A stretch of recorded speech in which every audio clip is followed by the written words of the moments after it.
Hi, everyone, and welcome. Today we are joined by Professor John Mearsheimer and Alexander Mercouris to discuss what is happening in Iran. So it appears that this was a decapitation strike, a surprise attack. They were able to bring down the Iranian missile defense. They delivered some real heavy damage to the Iranians, killing many of their military leaders, destroying much of their military capabilities. But instead of collapse and regime change, which appears to be the objective, we see that Iran regrouped, and I think this could be defined as now a war of attrition.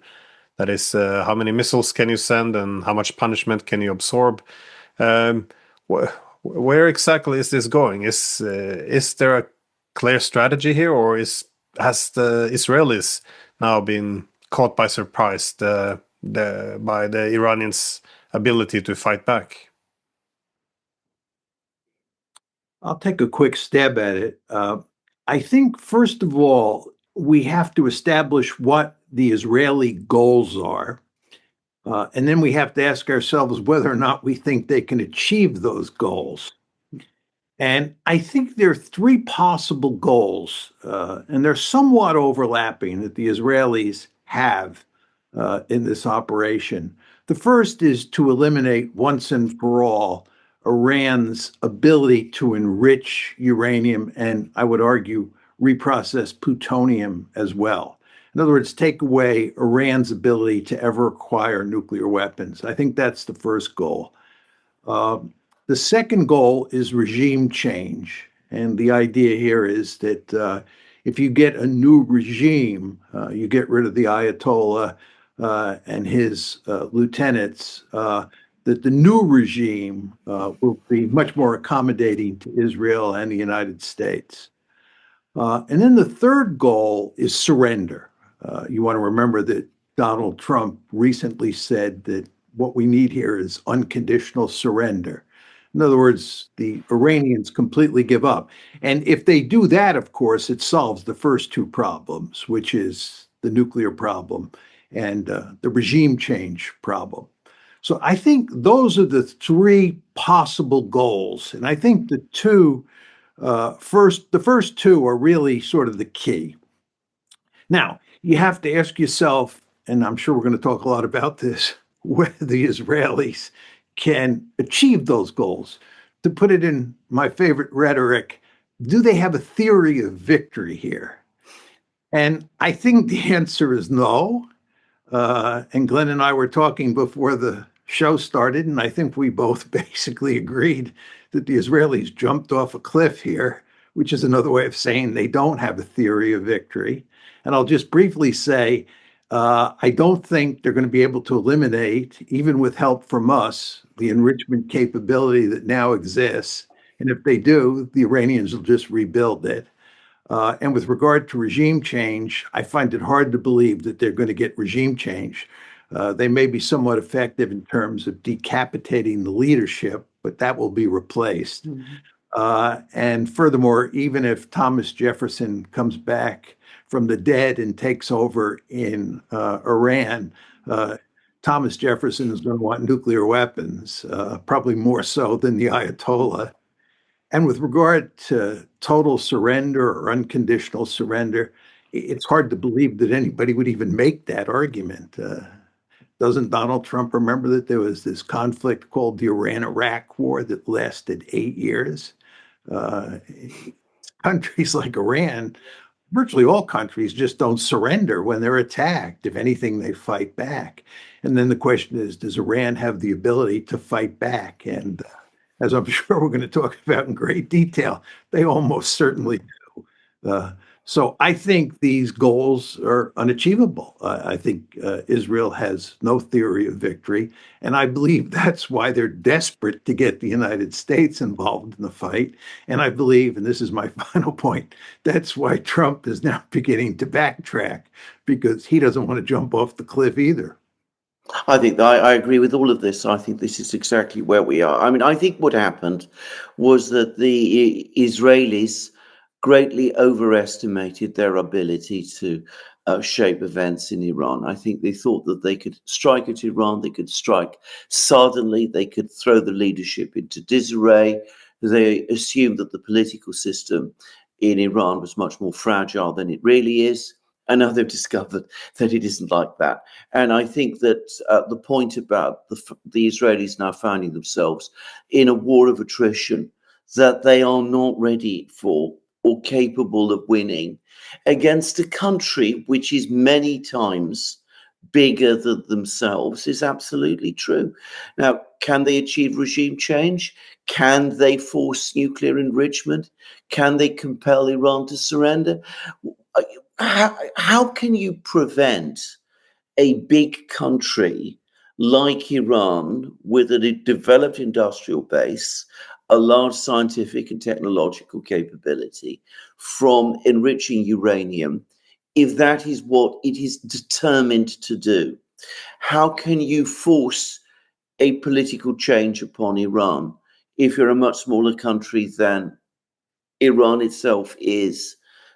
And what does surrender exactly mean in this context? I mean, what exactly is Iran supposed to surrender? What is that form of surrender going to be? Is it like what happened in Germany and Japan in 1945? Are they going to capitulate entirely, allow the United States and Israel to occupy their countries, reshape their political systems, do those things? I don't think any of that is achievable, certainly not by Israel, by itself. So I think that the Israelis do find themselves in a war of attrition. I think that they did miscalculate with the big proviso, of course, that maybe the objective was to get the United States involved from the outset, and that really was their goal, that their goal was not to win by themselves, but to bring about a war between the United States and Iran. Because without such a war, how can they win? Well, I wanted to ask, though, in terms of the assumption that Trump is backtracking now, is that sure? Is that certain? Because he could also simply be buying some time because the Americans didn't seem to be quite properly prepared for how the Iranians were fighting back either, because a lot of the assets that the United States is bringing in, it has to be shipped all the way from the United States. It does appear that some of this caught them by surprise as well. So it could just be, buying some time and shifting some assets around until they're ready to do this strike. Of course, it is possible. Trump is having a lot of pushback, both from his own team, his own base. But the reason I ask is, what is the alternative now to, I guess, looking to defeat Iran? Is it possible for Israel to sign a peace with Iran? And because at this point it would be a very humiliating loss for the Israelis. The whole myth of Israeli invincibility, the Iron Dome, their ability to impose their will and never to make a compromise. This has been really shattered. If they walk away from this, Iran would be more powerful than when they went into this war, and it's not unlikely that they would, as John suggested, that they would pursue a nuclear weapon. I think the nuclear weapon was something they didn't want because they feared that if they got it, the Saudis would get it, and maybe the Turks would get it. It would just lead to a lot of proliferation in which their own security would be diminished. But now, after this attack, this determination to destroy them, they might change their mind. So I guess my question is, to what extent is it possible for Israel to actually accept peace now, even if, victory is not a possibility? Well, I think they're between a rock and a hard place. I mean, I think your logic, Glenn, about the position that they're in is correct. It's almost impossible to imagine them accepting defeat. But at the same time, it's impossible to imagine how they win this war. This is why they effectively jumped off a cliff. Just to talk a bit more about, about that, it's very important to understand that Iranian ballistic missiles are pounding Tel Aviv and Haifa. And Israel is running out of missiles to defend those cities. And there's no sign that Iran can't continue this war over the long term. And then when you begin to look at the economic consequences of this for Israel, they're disastrous. I mean, there are all sorts of stories in the newspaper to that effect. People say that if the Israelis have to continue for 1 or 2 months, their economy is going to be wrecked and all sorts of terrible things are going to happen. Well, the last time Iran fought a war like this, it went from basically 1980 to 1988. And according to my calculations, that's at least 8 years. I mean, if this war goes on for even 1 year, what shape is Israel going to be in? I don't think they can fight a war like this because they're being pounded. Then there's the whole question of what the Israelis are doing to Iran. I'm not sure the Israelis are doing anywhere near as much damage as a lot of people argue. There's all this talk that the Israelis have taken out the Iranian air defenses. I'm not sure about that. I think the Israelis are mainly using standoff weapons and drones. I don't think they've knocked out the Iranian air defenses. All sorts of people are saying, what happened to the Iranian air defenses? I can't believe that we've heard nothing about them.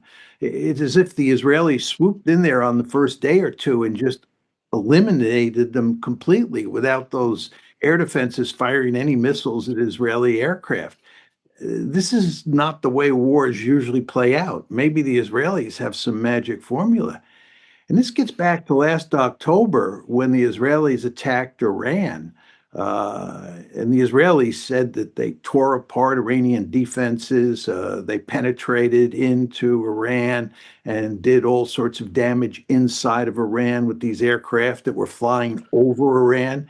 A number of people said at the time that the Israelis had a whale of a time dealing with those defenses. They backed off, and what they did was they fired missiles into Iran from countries like Iraq. They couldn't get in there. And I think basically that's what's happening today. It's very hard to get your head around this whole issue because the reporting in the mainstream media is so terrible. But I don't think the Israelis have taken out those air defenses. And then this brings us to the Americans. There's all this talk that we're going to take a 1 B-2 bomber, fly over Fort Al, drop a 30,000-pound bomb on Fort Al, and that's going to solve the problem. I think there are going to be air defenses around Fort Al that we're going to have to deal with. There are going to be GPS jammers around Fort Al that we're going to have to deal with. And even if we get up over Fort Al and we can drop one bomb, that's not going to be enough. I think the possibility that we can wreck Fort Al is questionable at best. And I think, by the way, this is one of the reasons that Trump is getting cold feet. There are now all sorts of articles appearing about what Fort Al looks like, just how deep the enrichment capability is buried in that mountain and how far down into the mountain these 30,000-pound bombs can go. And it doesn't look like we have the capability with these 30,000-pound bombs to get down far enough into the mountain to destroy the enrichment capability. And again, that assumes that we get over the target and we have pretty much a free shot. And I'm not sure that's true because, again, I think the air defenses are there. I think the GPS jammers are there, and it's going to make it a devil of a task for us just to get up over that target. And then, as I'm saying, even if we're over the target, I don't think we're going to be able to take out the enrichment capability. And then to take it a step further, even if we do take out the enrichment capability, even if I'm wrong, they can easily rebuild it because they have so much nuclear know-how and so much experience with building, enrichment capabilities and so forth and so on, that it doesn't matter over the long term. At most, you can buy yourself a year or so. So if you look at this, if you look at what's happening to Israel, the pounding that it's taking, and by the way, it is taking a pounding, right? The Israeli censors are going to great lengths to make sure the mainstream media does not report on what's happening inside Israel. They do not want cameras in there. They do not want the mainstream media in the West telling people what is happening to Israel for good reason. It's getting pounded. And these air defenses, these vaunted air defenses that the Israelis have, are really not so vaunted. We could go into that in some detail. Air defenses against ballistic missiles are never very effective. I can tell you from my experience in the Air Force about that issue. So the Israelis are getting pounded. They're not prepared for a long war with Iran, and they can't knock Iran out. And again, this is why they're begging the Americans to get in. But we can't solve their problems because, as I just described, we can't take out the we can't take out the ability of the Iranians to enrich at Fordow. It's just not going to work. There's no long-term solution there. And what are we going to do? Get in the business of turning Iran into Gaza? Is that what we're going to do? The United States and the Israelis are going to go on a massive punishment campaign. This is going to be like Japan in World War II, and we're going to level Iran. I mean, this is not a serious argument. Anyway, Well, leveled Iran, a huge country of 92 million people. It is not Gaza. It has an enormous territory. It has significant military and industrial capabilities. It would overstretch. Put aside the morality and the strategic wisdom of trying to do such a thing, neither of which are there. It would be probably a task beyond even the resources I would have thought of the United States. I mean, that kind of enormous kind of strategic bombing campaign, it's not been hugely successful in the past if one looks at history. And to try it against a country like Iran, I would have thought incredibly difficult anyway, given the resources that the United States has, which are enormous, but nonetheless very overstretched. And coming back to the attack on Fordow, one of the fundamental problems with the whole operation is, of course, we have been reading about it every day for the last week in the newspapers. So, of course, the Iranians must be reading about it too. They are expecting this attack. They will be doing everything they can, presumably in advance, to make that attack as difficult and as dangerous as possible. If they have air defenses, they will have probably positioned them in the most effective way that they can around Fordow. It looks an incredibly high-risk operation, or so it seems to me.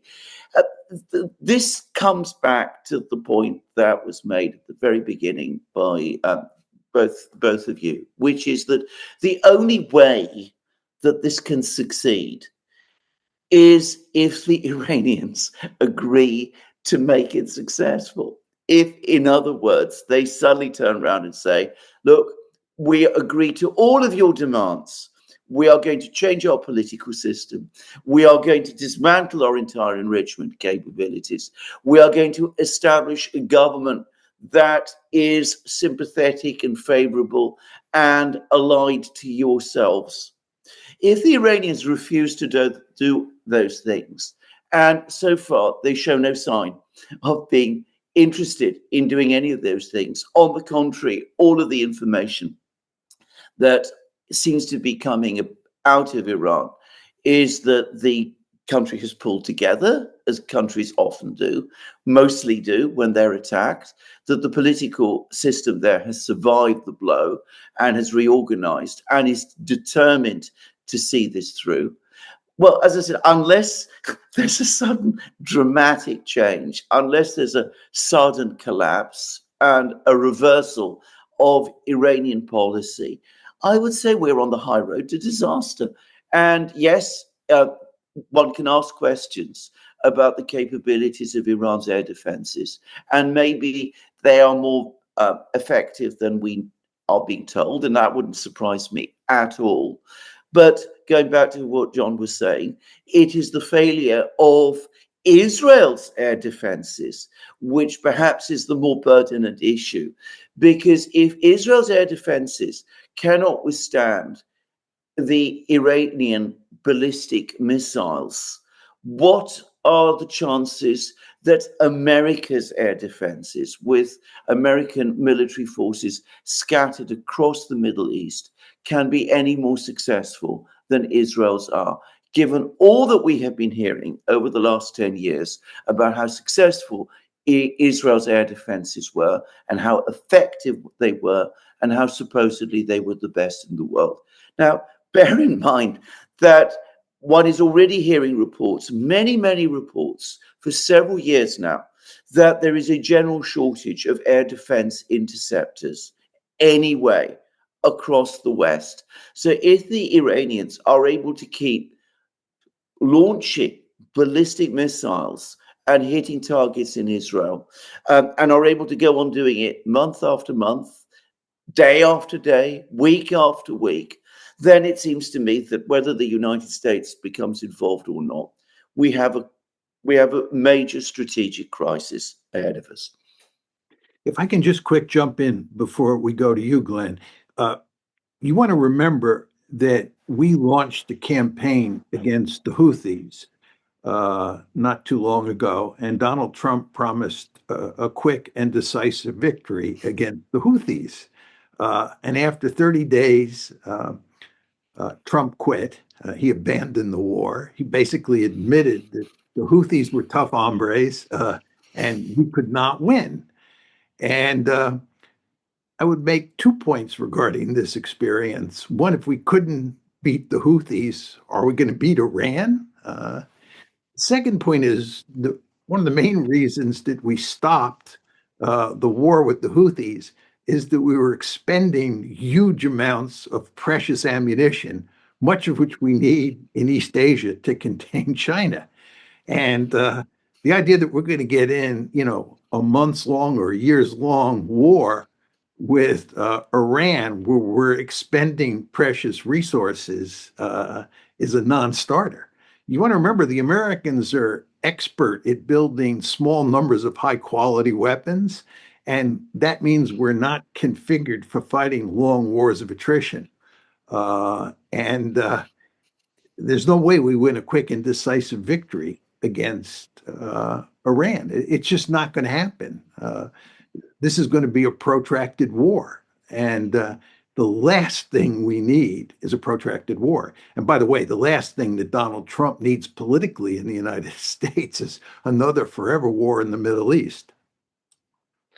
There seems to be a massive miscalculation here, both in terms of the means and the ends. Obviously, the means with, yes, both of you have argued the ability to knock out Iran, and also the ability to absorb what Iran's sending back. But also, as John began to speak of, the objectives which are put forward, that is regime change, destroying the nuclear facilities.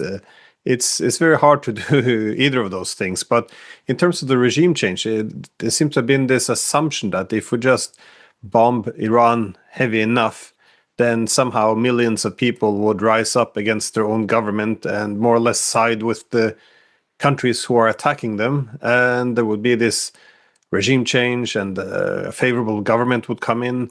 I don't know where these assumptions are coming from. We didn't get this in Afghanistan. We didn't get it in Libya. We didn't get it in Iraq. We didn't get it in Syria. I mean, it's just how it's kind of shocking how long we're going to play, with this same playbook. And this is also something that concerned me about Trump. That is his, the great negotiator. He's supposed to come in, put max pressure. But what happens when he doesn't get his deal? When he doesn't get his deal in Ukraine?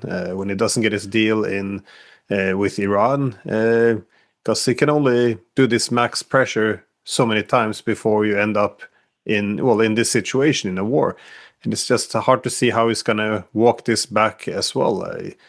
I mean, no matter what he does now, he's going to be in deep trouble.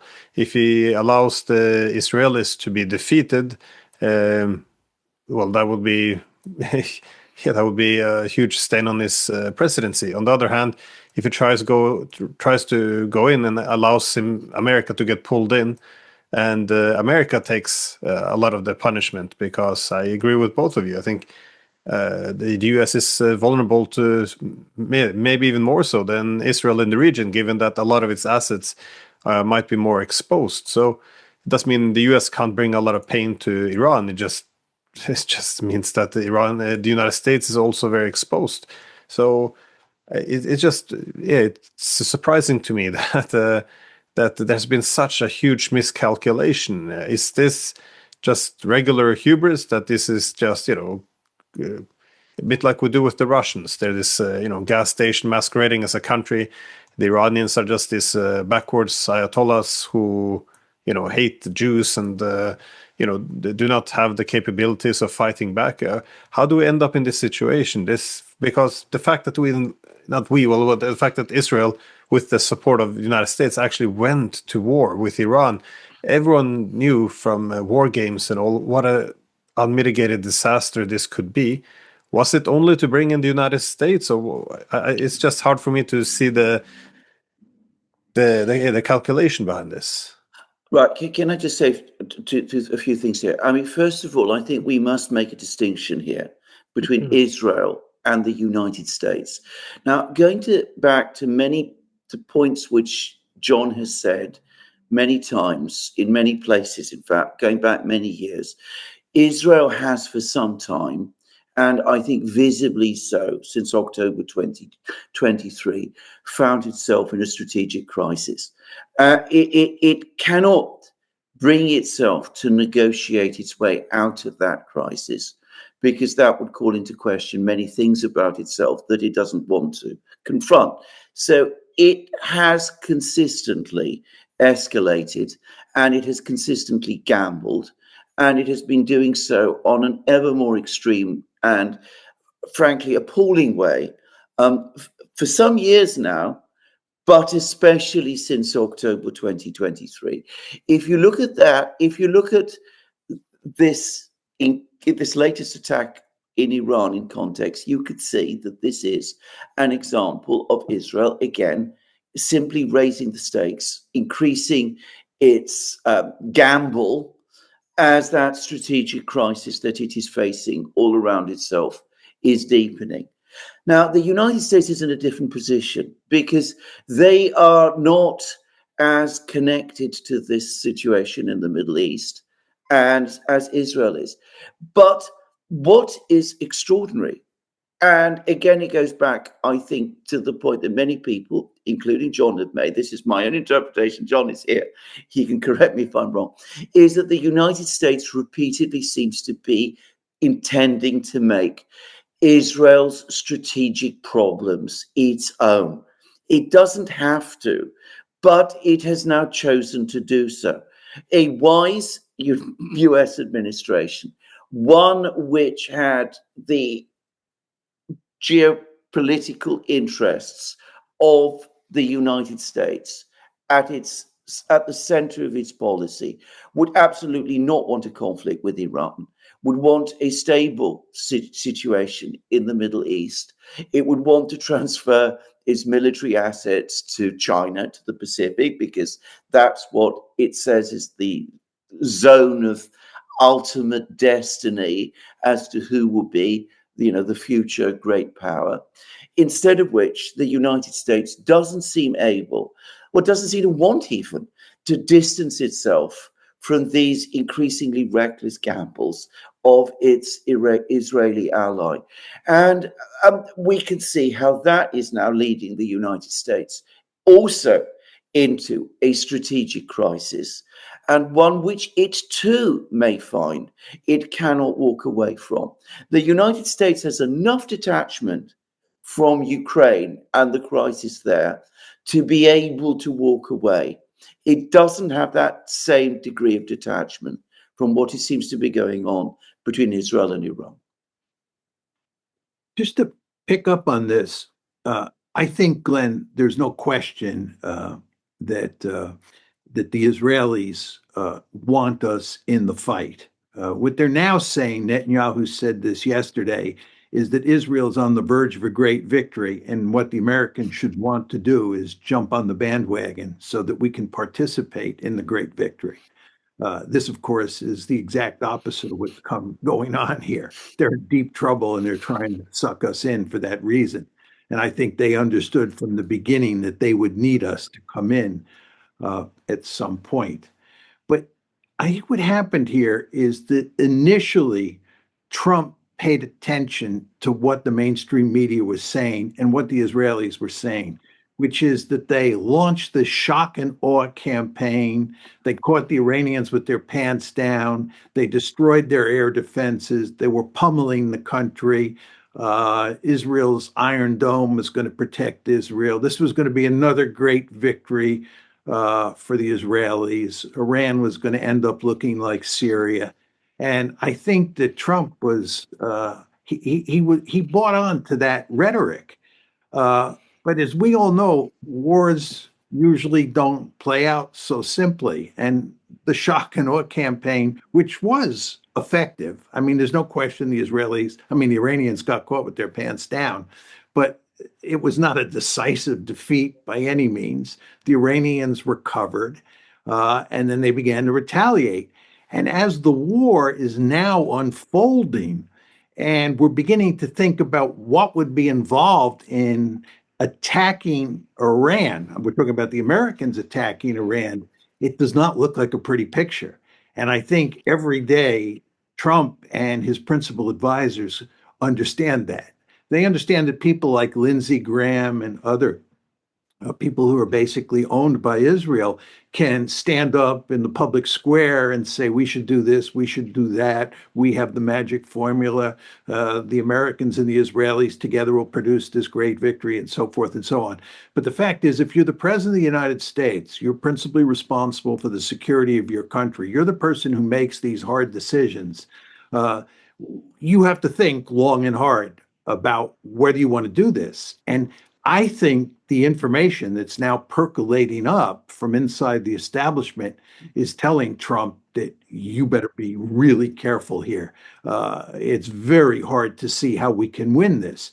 And you're beginning to see this appear in the mainstream media. Even the Wall Street Journal, which is basically, the main propaganda arm of the Israeli government in the United States, is running articles talking about the problems that Israel is having, the fact that it's running out of air defense missiles, the fact that its economy is in deep trouble if this war goes on. And the Wall Street Journal is even beginning to talk about the damage that's being done inside Israel. And of course, you see this in newspapers like The Guardian, the New York Times as well. This tells me that people are beginning to think long and hard about what American involvement means. Shock and awe is now in the rearview mirror. Shock and awe, looked good for a while, but we're beyond shock and awe. And I think for that reason that Trump is beginning to hesitate. But as you were saying, Alexander, the fact is that the United States almost always does Israel's bidding. And when Israel is in real trouble, it's almost axiomatic that the United States comes to Israel's defense. So the question we have to ask ourselves is whether or not the United States will actually come in knowing that this is an extremely risky, or maybe even just plain losing strategy. Will we come in anyway? I don't think we will. And this all leads me to think that the great danger moving forward here is that the Israelis will use nuclear weapons. The Israelis are getting desperate, in my opinion, and they will get increasingly desperate with the passage of time, especially if Uncle Sam does not come to their rescue. And then the question is, what are they going to do? And I think nuclear weapons is one option. Another option is a false flag operation in the Persian Gulf, where the Israelis actually attack an American military asset and blame it on the Iranians for the purposes of dragging us into the fight. But one does not want to underestimate how ruthless the Israelis might be if they are up against the wall. And I think what we're saying here is, if you look at the course of the war, they are, if not already, but soon going to be up against the wall.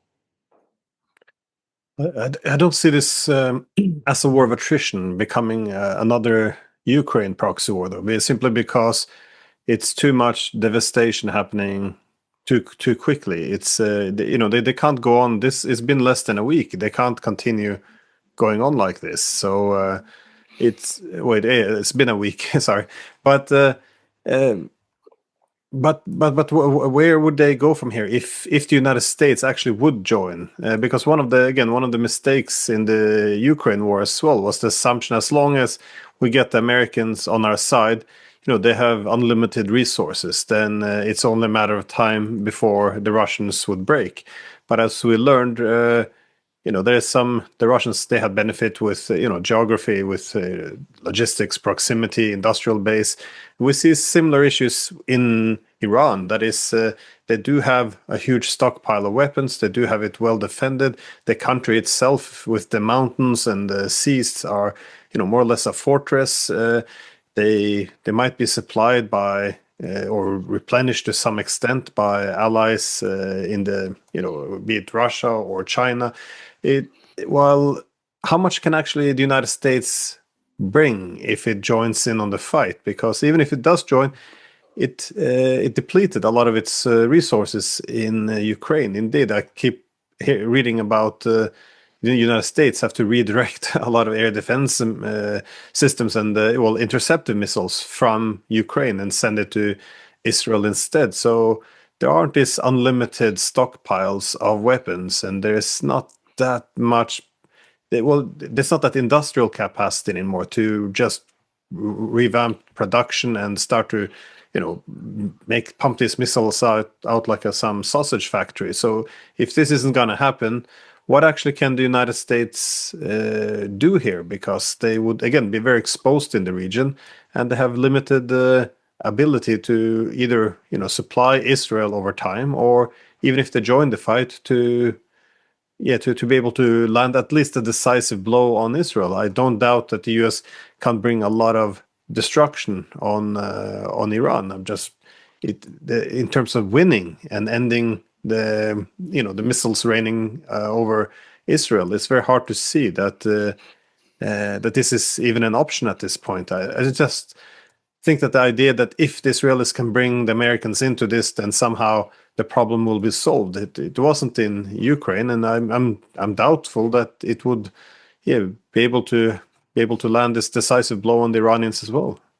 Well, I agree with that. I mean, this is why the United States should be extremely careful not to become involved. Because if the United States does commit itself to this war, if it joins the war, then the implications of an Israeli defeat become the implications of an American defeat in this absolutely critical region. And that would be very, very humiliating, difficult for the United States. The United States cannot afford a long war for all of the reasons that we've just been hearing on this program. It needs to husband its resources and to consider where the real important point, the real region of importance for the United States actually is. It is not in the Middle East. It's not even in Europe anymore. That's not where the main challenge to the United States is coming from.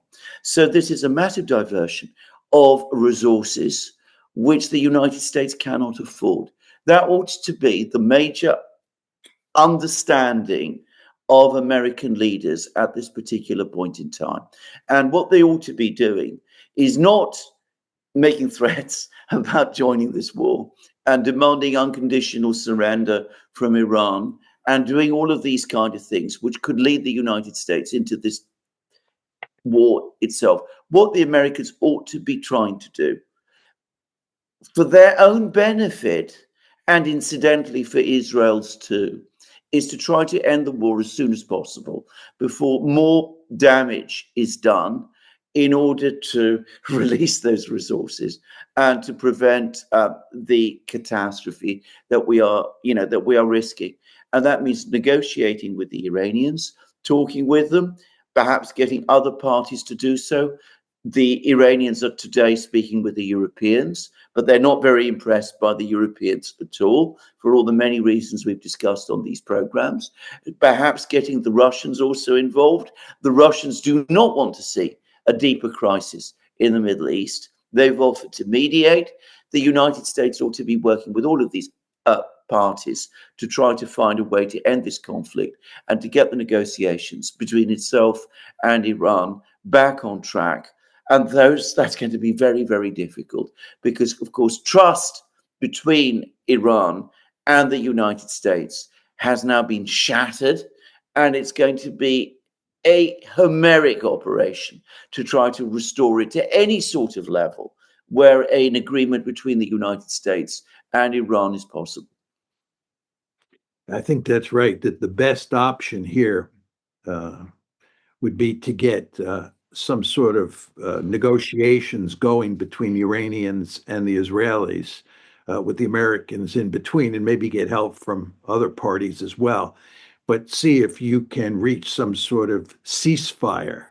And one could argue that the Israelis and the Iranians would both be open to this in principle after a few more weeks of this back and forth, because both will then understand that they can't win, and it's best to shut the war down. But what the deal looks like is another matter. And whether or not, as Alexander was saying, you can get the Iranians to trust any deal is another matter. But if that happened, I think the best outcome would be some sort of JCPOA too. I think if you're going to shut this war down and keep it shut down, you have to reach some sort of meaningful agreement that both sides buy onto. And the only deal I think that's possible is a JCPOA too. But I don't think the Israelis will buy onto that. That's the problem. That's why we're having this war. We wouldn't have this war if the Israelis were willing to agree to JCPOA 2. But just as they undermine JCPOA 1, they're not likely to want JCPOA 2. And then that raises the question, what kind of meaningful agreement do you get to keep this war shut down? I mean, to shut the war down and then keep it shut down. And very hard to see how we do that. Yeah, well, if you're sitting in Tel Aviv, I guess the concern would be, if you see that consider Iran to be the head of the snake, as they refer to it, that there seems like their only or last chance after all of these years to finally knock out Iran. They've been talking about this for decades now, so it might be hard to accept a humiliating peace as well. But if you're sitting in Tehran, your main concern would be what would prevent the United States and Israel from simply replenishing Israel with missiles, some more interceptive missiles, and then have another go at it a few months or a year down the road. And I think obviously diplomacy itself was quite hurt with the attack as it happened during the negotiations. It's going to be very hard to trust anyone anymore. But I wanted to just shift onto a related topic, which is that what do we make sense of because when we talk about escalation, we talk about possibility of nuclear weapons, as John said, or the United States joining in. But this limits the escalation to either pulling in the US or escalation between the Israelis and Iranians. But how about pulling in other regional powers? We see some reports that China might have delivered arms. It wouldn't surprise me, or I would expect that both Russia and China would at least supply Iran with some good intelligence, as neither of them can afford to see Iran being defeated. They could also supply weapons. Again, I know some Chinese planes have been to Iran. It's not clear if they're there to evacuate or deliver weaponry or both. Again, it's very hard to trust anything you see in the media these days. But what is the risk here of pulling in other powers? Because I know the Russians have nuclear scientists now in Iran. I can't imagine that the Russians would want to send any weapons or soldiers, that is, to start fighting Israel and redirecting it away from Ukraine. I don't. Yeah, this seems impossible to me. But there's different forms of involvement. So, what are possible pathways in terms of pulling in the great powers? Well, I think the longer the war continues, the more that possibility increases. I mean, the Russians have an interest in keeping Iran, holding Iran together, because from their point of view, Iran is a critical ally in Western and Central Asia. If Iran were to collapse into chaos, it would cause problems for Russia. And the Russians, anyway, I mean, I think are fundamentally averse to seeing regime change operations like this one succeed. So if they sense that Iran is able to hold, then over time they will be increasingly tempted to support it. People overlooked the comments that Putin made on Wednesday. He actually said that before the war, Russia offered Iran a defense agreement. So, I mean, that gives you a sense that, how important for the Russians Iran is. With China, I think it's a different calculus in the sense that I think the Chinese at the moment would probably support efforts to end the war. But if the war is prolonged and it looks like Iran is fighting, then of course China will start eventually to see potential benefits in keeping the war going, or at least enabling Iran to continue to involve itself, to continue to fight, because it achieves two things. It gives China leverage over the United States, just as Chinese support for Vietnam gave China leverage over the United States.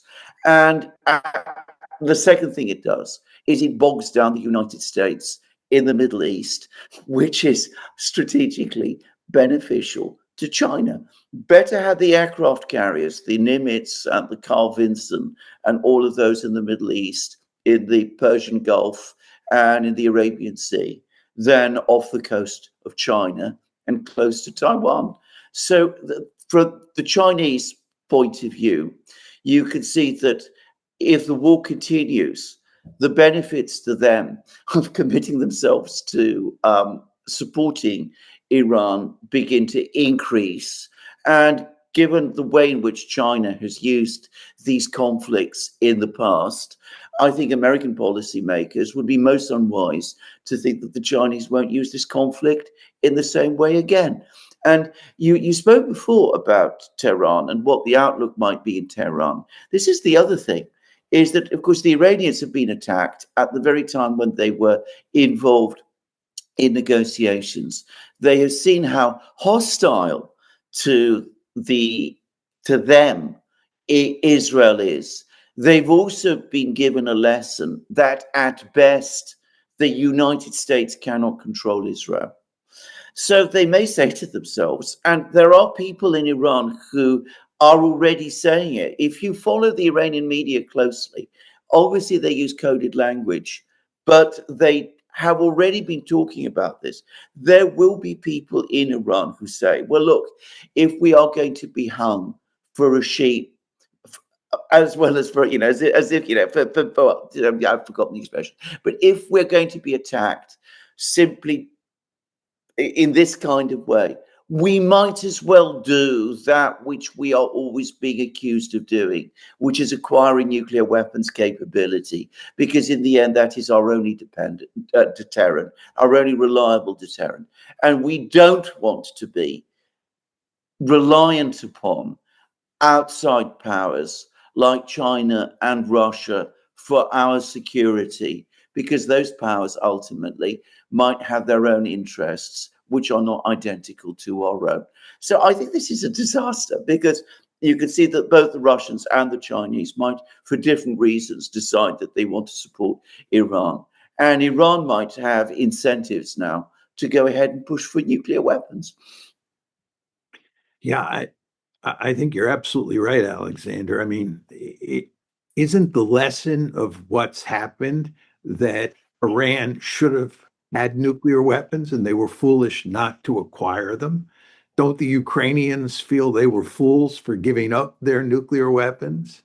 Doesn't everybody understand that the North Koreans are sitting pretty because they got nuclear weapons and Iraq and Libya were invaded in large part because they didn't have nuclear weapons? It would seem to me that the lesson here for Iran is you better get nuclear weapons to protect yourself. And moreover, it's not just Iran. What about other countries in the Middle East? Isn't it quite clear that Israel is a complete rogue state that has a penchant for attacking countries all over the region? Doesn't that tell you having a nuclear deterrent is a smart thing? I think it does. So I think the consequences for nuclear proliferation here are potentially disastrous. I mean, we'll see what happens. But the incentives that the Iranians and others have to get nuclear weapons now. I mean, who would take the NPT seriously? Iran has signed the NPT. It's not violating the NPT.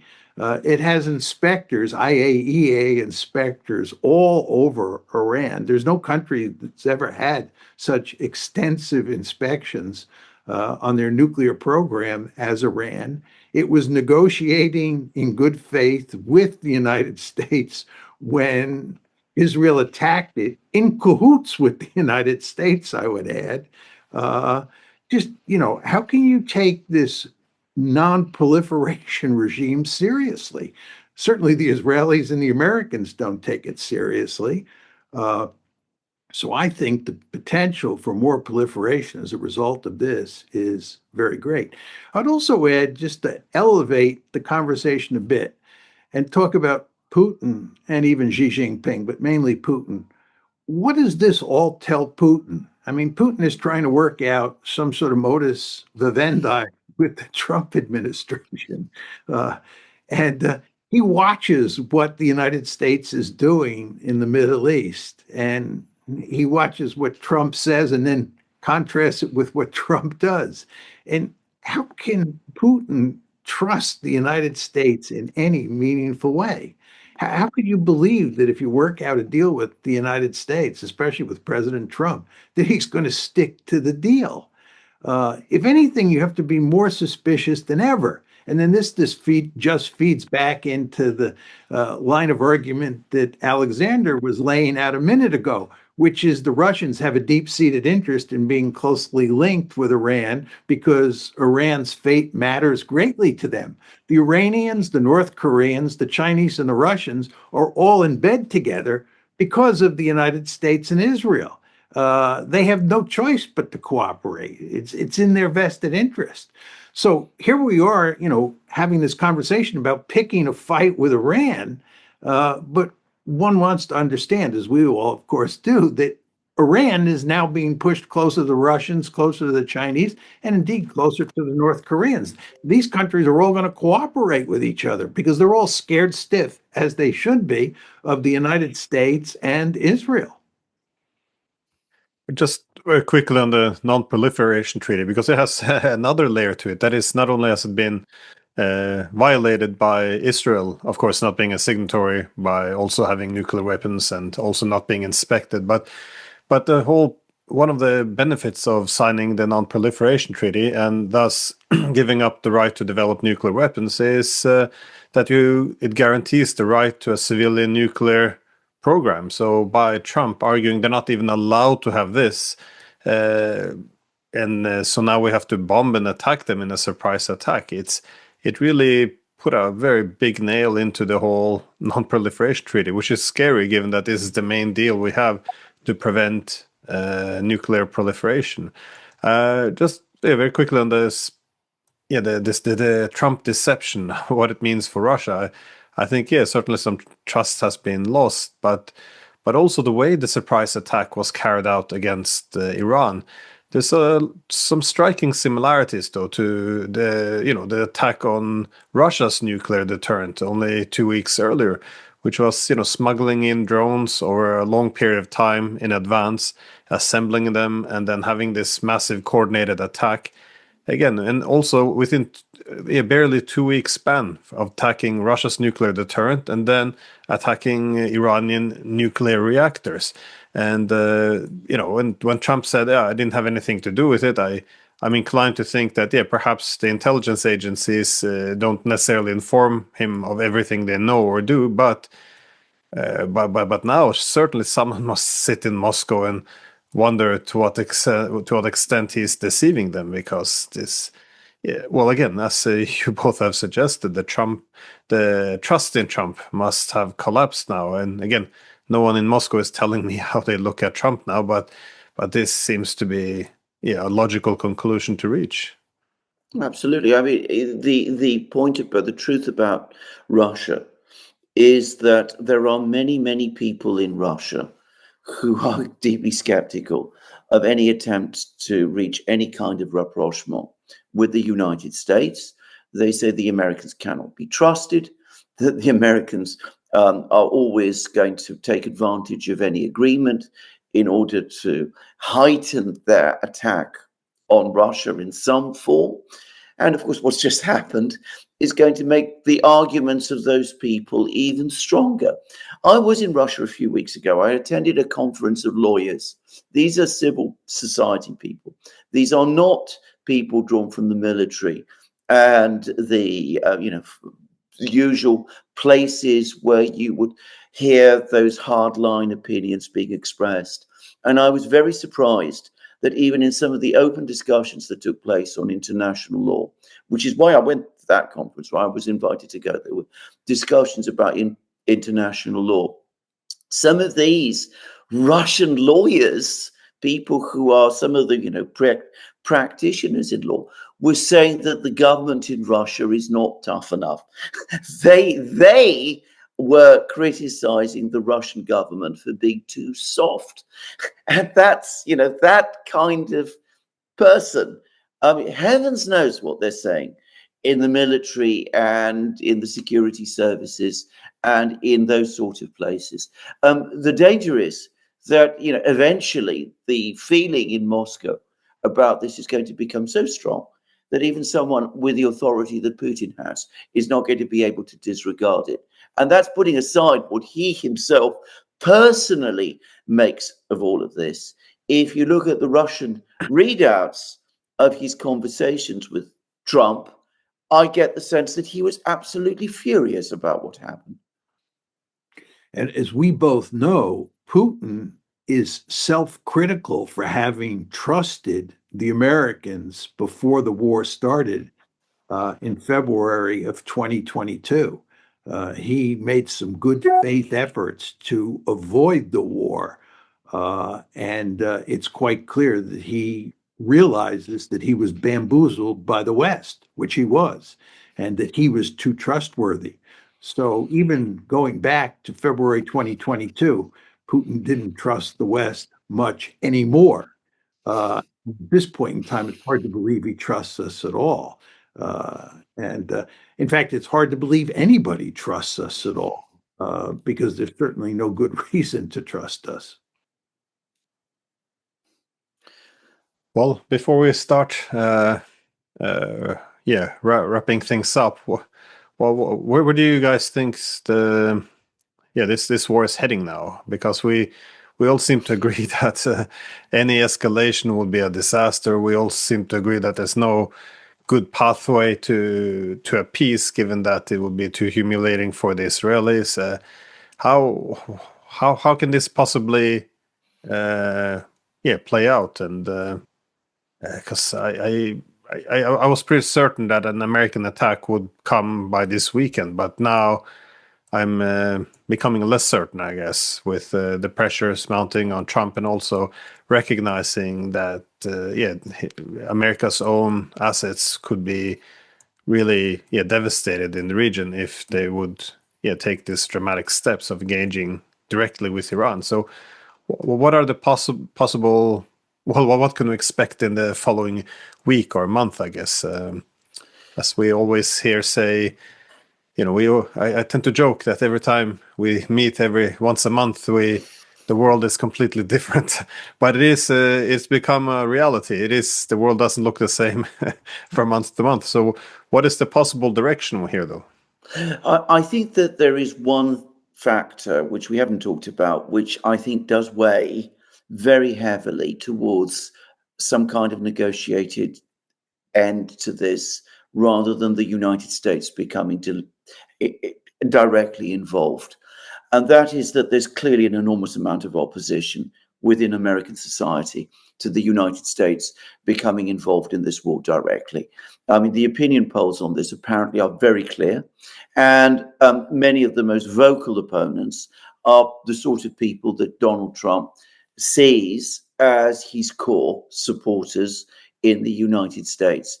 So he must know that if he gets involved in a long duration conflict, he already starts from a position where that would be extremely unpopular with his own supporters, and that over time that opposition would intensify, and it could very well see ultimately a big collapse in his own support. So I cannot imagine that Donald Trump, who whatever else he is a politician, is going to ignore that. And I think that might, in the end, be the single most important factor in pulling him back, even going beyond all of these strategic and logistical and technical problems that we've been talking about. Having said that, it needs to also be acknowledged that a huge amount of damage has already been done.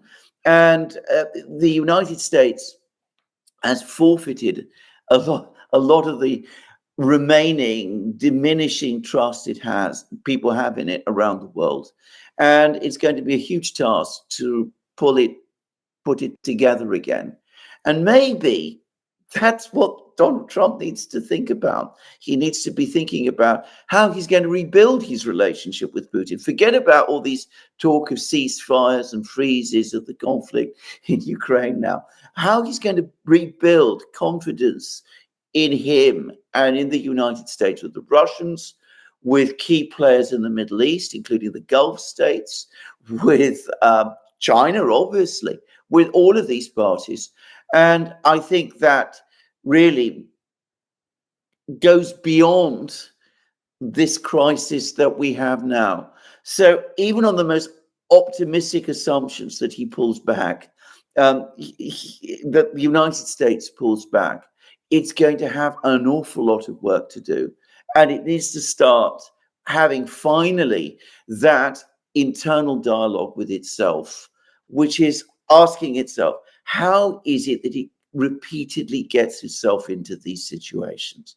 Because until it stops doing so, then its problems around the world are simply going to go on multiplying. Yeah, just very quickly on Alexander's very important point about domestic opinion here in the United States. It is clear that the overwhelming majority of Americans do not want to get involved in this war. I think there are only 16% of the surveyed Americans who said they favor us intervening in the war. I think the number was 60% who were opposed and 24% who didn't know. This tells me that Trump would be remarkably foolish from a domestic political point of view to get involved.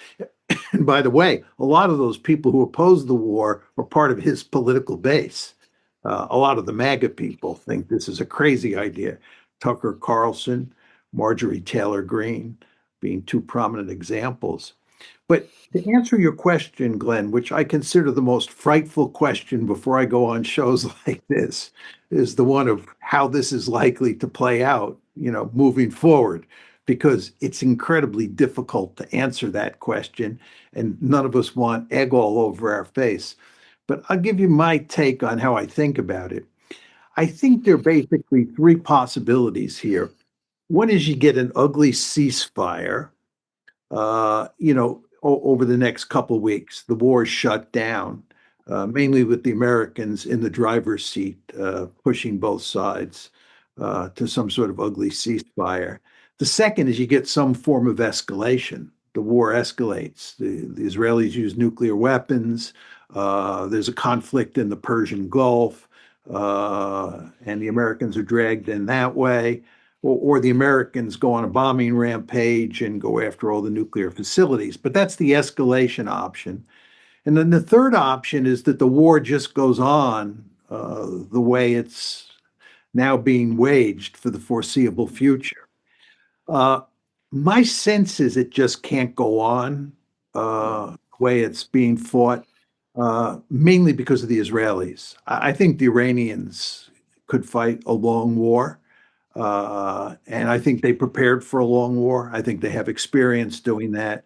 I think the Israelis cannot continue the way things are going for weeks or months. I may be wrong, but I think maintenance of the status quo, so to speak, is not likely. I think you're likely to either get some sort of ugly ceasefire or you'll get escalation.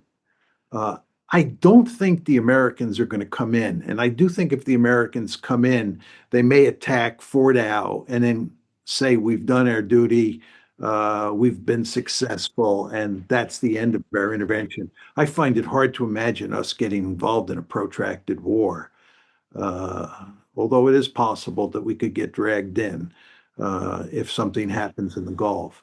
I also find it hard to believe the Israelis would use nuclear weapons. I think if we caught wind that they were thinking about using nuclear weapons, we would put enormous pressure on them not to use nuclear weapons.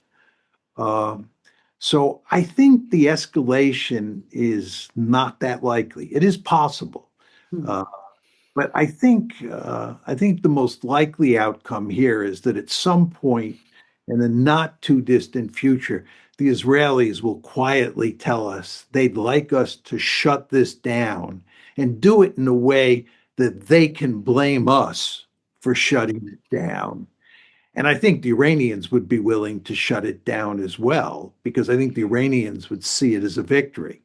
And the Israelis, of course, will spin it as uh, a victory for them, a minor victory, but they had to obey the United States and shut the war down, and that's why it was shut down. So my guess, and I do want to emphasize that it's my guess, is that I think an ugly ceasefire is probably the most likely option, and the least likely option is maintenance of the status quo into the distant future.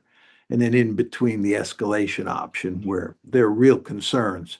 But I'm hoping, and maybe this is wishful thinking on my part, but I'm hoping we don't get escalation.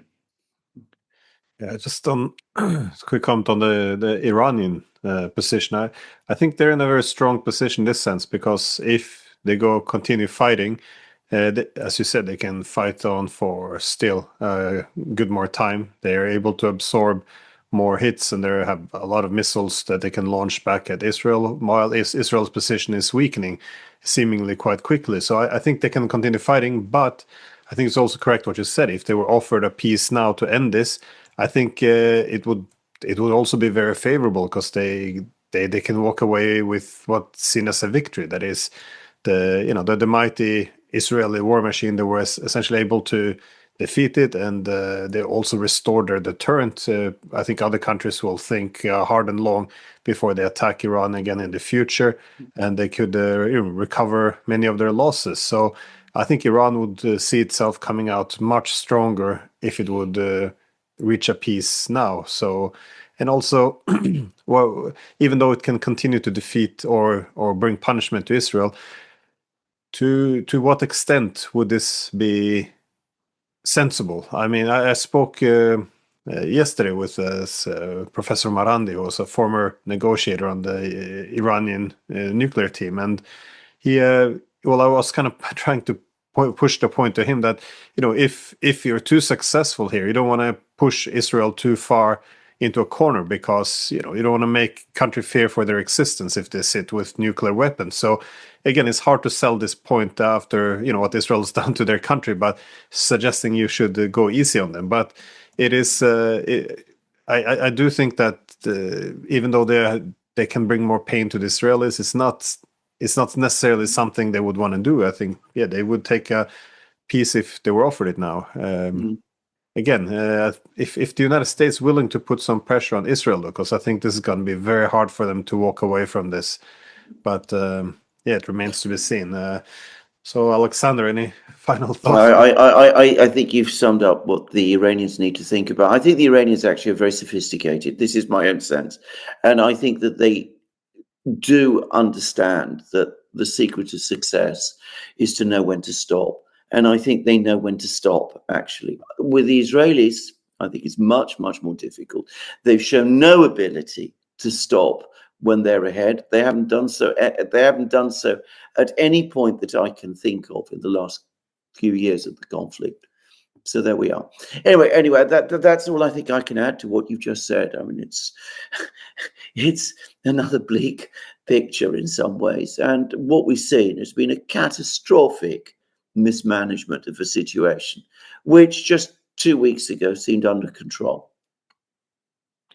Yeah, just two quick points. One, just on the survival issue. I agree completely with what you said, Glenn. The last thing you want to do is back any country into a corner.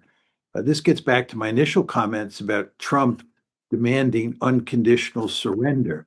If you demand unconditional surrender, you're basically threatening the survival of a state.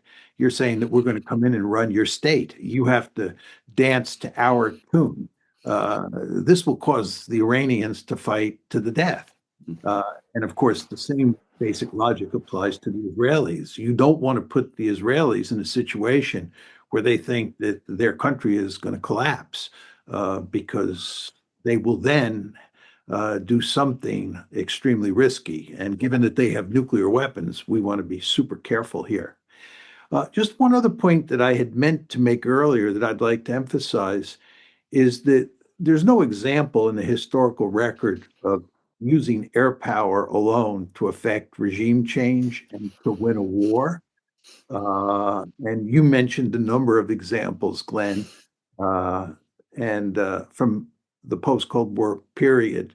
But I would note to you that during World War II, we pounded the living daylights out of both Germany and Japan. We were in the process of leveling Japan when the war ended. And the Japanese did not rise up and overthrow the emperor or overthrow the regime, nor did the Germans. The Soviets had to go into the Führer bunker and actually cause Adolf Hitler to commit suicide. And this points out that if you're really interested in regime change, you have to invade a country.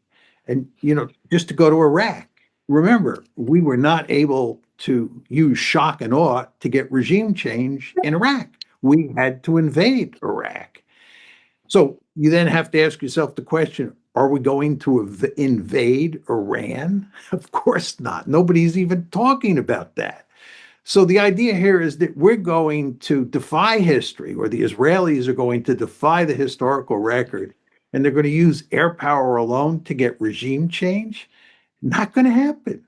It's just not going to happen. And furthermore, as we've talked about, even if the Americans come in, they're not going to be able to use air power, the Americans and the Israelis together, to put an end to the nuclear program. So again, we just want to emphasize to the viewers that if you look at Israel's 3 goals, they have no theory of victory for achieving those goals. They have, in effect, jumped off a cliff, and they're now asking us to jump off the cliff with them.